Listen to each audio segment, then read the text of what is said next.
The new cloud modeling toolbar makes it easier to work with clouds of point data. Here I have 57 separate clouds. It's a bit difficult to see that, but simply clicking the Color Clouds Uniquely button will show you each cloud in a different color.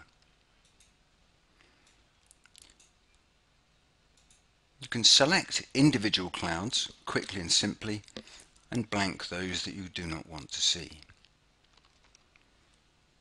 With the Box Select tool, you can pick out regions of a cloud which you can delete.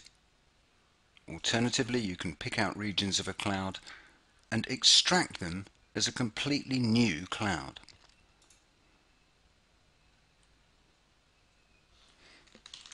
You can also combine clouds together.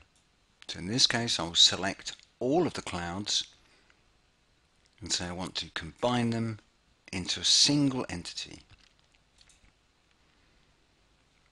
I can still use the same tools to extract individual regions if I need to.